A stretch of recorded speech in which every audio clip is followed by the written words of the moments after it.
Downtown LA enforces a strict curfew as the anti-ICE protests escalate. The Trump administration has ordered 2,000 more National Guard troops and 700 Marines, the latest on the protests. And a 19-year-old arrested for allegedly attacking two people at a Fayetteville homeless shelter can now be charged with murder after one of the victims died. Covering news where you live. This is 5 News at Noon. Well, thank you for joining us for your 5 News at Noon. I'm Morgan Wrigley here with meteorologist Stephen Elmore. It's been an exciting morning so far. We sent the Hogs off to Omaha. It was pretty nice weather.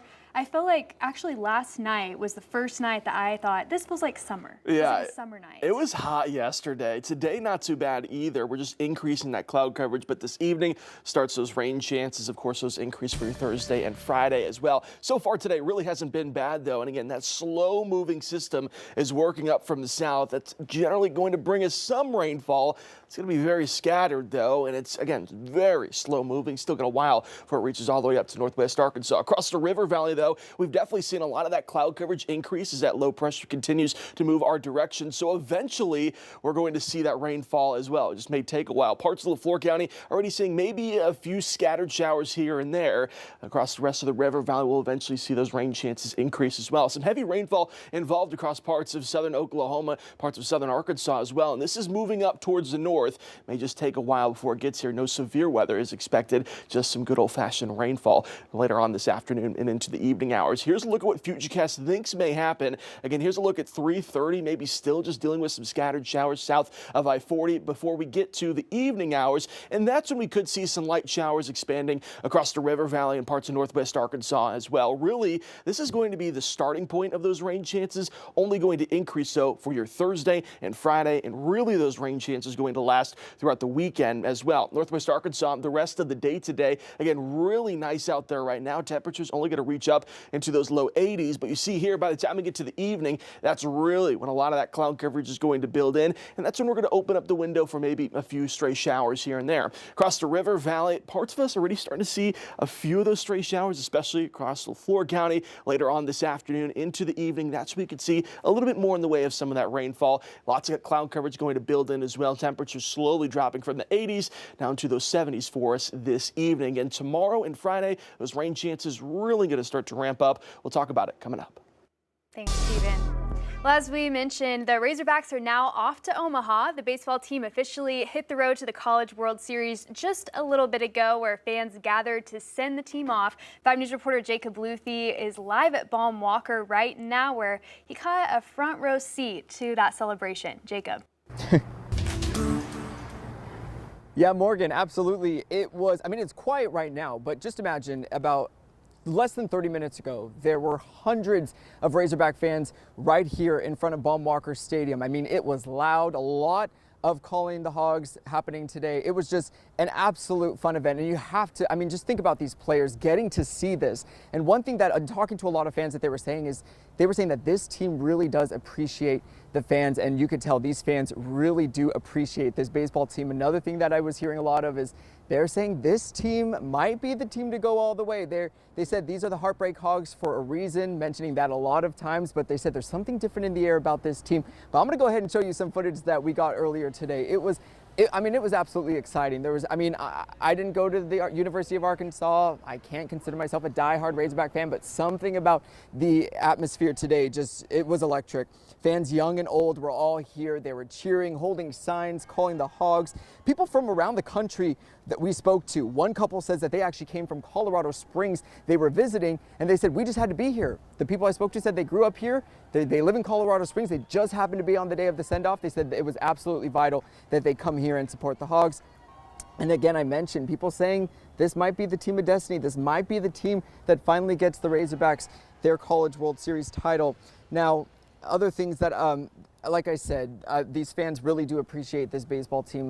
That's kind of what I was hearing about, just the way that these players interacted with the fans, signing autographs. Coach Dave Van Horn doing the same thing, signing autographs, talking to fans that really were out here about a couple hours beforehand to make sure to witness this. And I spoke to a couple, an older couple. They are fans of the Razorbacks. And they Tuesday, our daughter's coming in from Florida. She's a big Razorback fan, and when she gets here, then we'll drive up there and stay for a week. nice. We already have our tickets for the finals. You're preparing. You bet. Counting on them to go all the way there. Every year. We're hoping.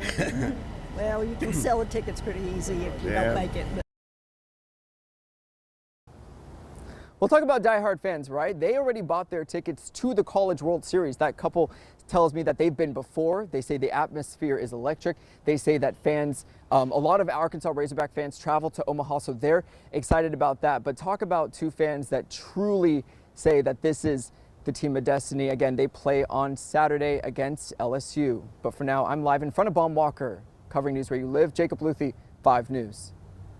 All right, thanks so much, Jacob. Lots of diehard Razorback baseball fans. There's just something about the Razorback baseball fans. It's really special. Our live coverage from Omaha will begin on Thursday, and our 5 News Sports team will be bringing you the best from the press conferences and the practices. And Friday, you can catch the Extra Innings Special Omaha edition that will start at 10:15 p.m. Well, a curfew has gone into effect in part of downtown Los Angeles amid protest against the Trump administration's immigration crackdown. The president has deployed hundreds of Marines and thousands of National Guard troops to the city. California's governor taking action to stop what he calls a brazen abuse of power. Danya Backus reports from Los Angeles. Authorities in Los Angeles are calling their new curfew a success following another night of protest against President Trump's immigration crackdown. The partial curfew, which took effect Tuesday night, impacts 1 square mile of a city that's over 500 square miles, where demonstrators are making their voices heard. People are being picked up off the street. They're being snatched up out of Home Depots and Walmarts. Over the past few days, the LAPD has carried out more than 300 arrests amid isolated instances of violence and looting. If you do not live or work in downtown LA, avoid the area. This morning, Attorney General Pam Bondi revealed the Trump administration will seek to prosecute looters at the federal level. If you loot a store, we are going to charge you with robbery under the Hobbs Act, and you're looking at maximum 20 years in prison. The development comes just days after President Trump mobilized 4,000 National Guard troops to secure federal buildings in LA and 700 Marines, now stationed more than 20 miles away. We don't need the National Guard, and they're not here to help us right now. They're here to facilitate what the federal agencies are doing on the immigration front. California Governor Gavin Newsom shared those sentiments. We do not want our streets militarized by our own armed forces. A federal judge is set to hold a hearing Thursday over the governor's request to block the Trump administration from using troops in LA.